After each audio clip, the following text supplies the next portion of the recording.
Good day, all. Today we'll be looking into SARS.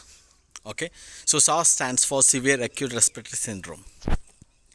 Right. As you remember, the last class was on influenza. Again, today also is a topic on the family coronavirus.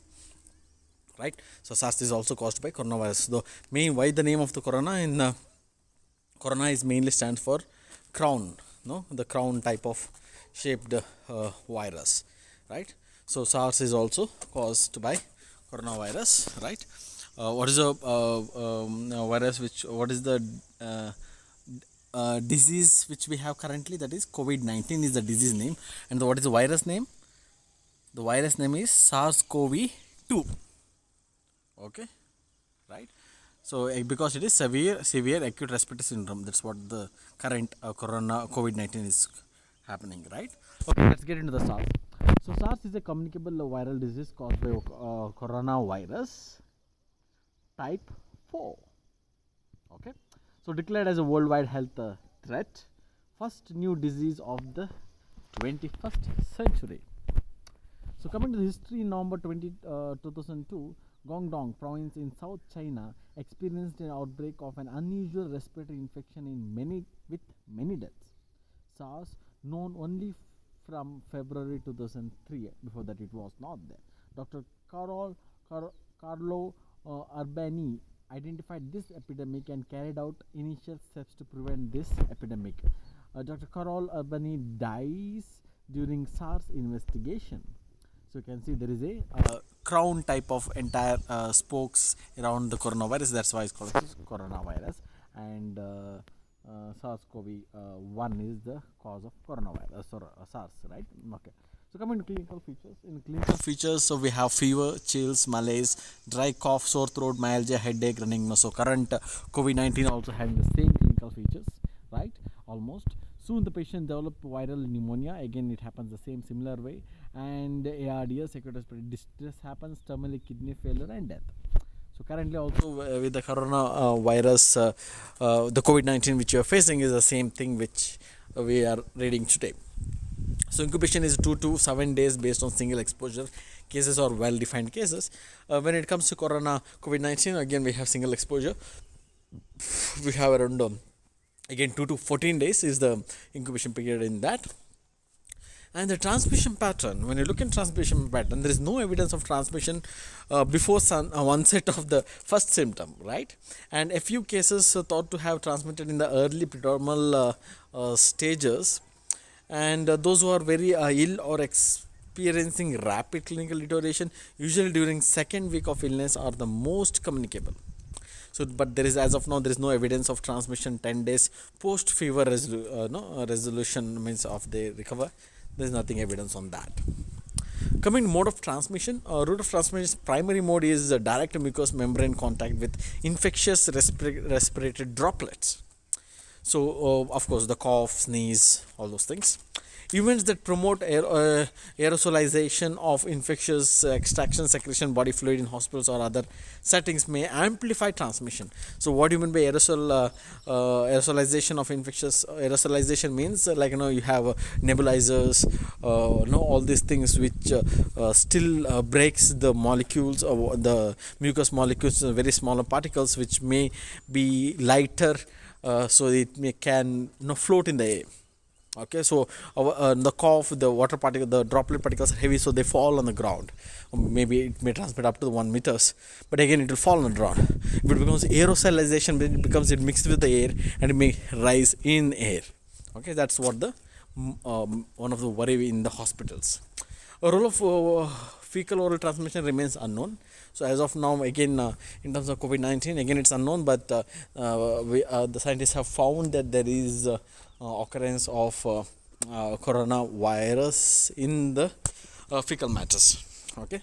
No report on food waterborne transmissions. Case occurred primarily in those in close contact with the very ill in health or care settings and households. So no reports of transmissions to and between children and vertical blood transmissions also have not been seen in terms of SARS. Coming to diagnosis of virus by polymerase PCR, polymerase chain reactions. Detection of antibodies to the virus also can be done. Coming to the case definition, the case definition is based on the current understanding of the clinical features of SARS and available epidemiological data. Mainly, what is case definition means, without any diagnosis or without any testing, how can you define a case? So, coming to first thing, that is suspected case. Who is a suspected case?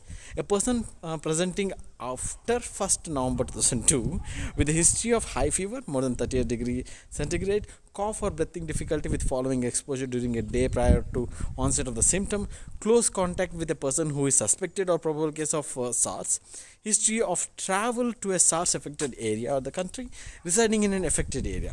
So this becomes the main point. The second point is a person with an unexplained acute respiratory illness resulting in death after 1st November 2002, or whom on no autopsy performed and with following exposure during a day prior to onset of symptoms, also could be one of the criteria which you can look into. And next is close contact with a person with who is a suspected or probable case of SARS with history of travel to SARS affected areas. Again, it's a continuation of it, but this all becomes a very key point in understanding and recognizing is it a suspected case. Coming to the second, that is probable case. A suspected case with radiological evidence of infiltrates consists with pneumonia or respiratory distress syndrome on chest X-ray becomes probable, or a suspected case with autopsy finding consisting with the pathology of respiratory distress syndrome without an identified cause also could be identified as the probable case. Coming to epidemiological aspect, healthcare workers involved in procedure generating aerosols are affected the most, that is around 21% of the cases. Maximum virus excretion from the respiratory tract occurs on about day 10 of illness and then declines. Efficiency of transmission appears to be great following exposure to severely ill patients or those experiencing rapid clinical deterioration, usually during the second week of the illness.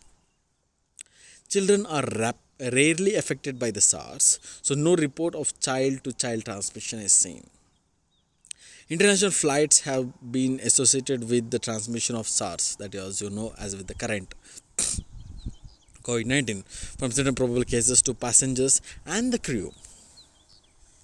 So, as you know, July 2003, almost globally the SARS had got spread and it got affected everyone.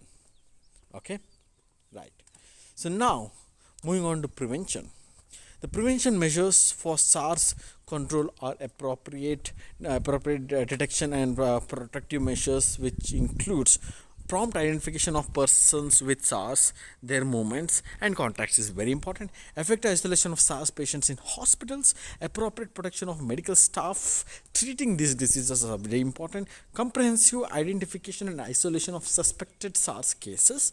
Exit screening of international travels is a very key thing, which we could have followed in India very early, then we could have prevented such lockdowns in India. It's one of the learning which we have. So timely and accurate reporting and sharing of information with other authorities or the government becomes very key, as you can see in that's what we are doing now. Every hospital is reporting every day to the authorities, is there a case or not.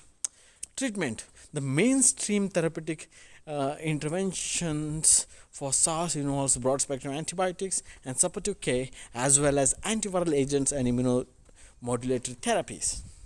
Assisted ventilation is a non-invasive or non-invasive form would be instituted in SARS patients complicated by the respiratory failures. So in case of respiratory ventilations or non-ventilations.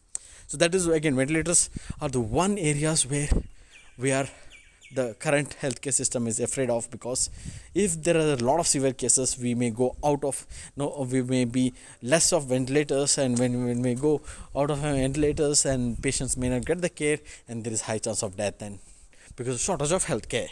And of course, broad spectrum antibiotics are the one which we can give to everyone and take it.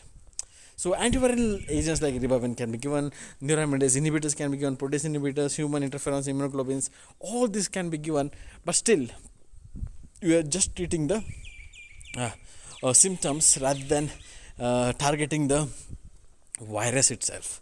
So that's again still again with the coronavirus, we are trying to able to prevent that, and we are also coming with a viral antiviral agent like vaccines, so that we can prevent it. But still, it's all in the trial phase.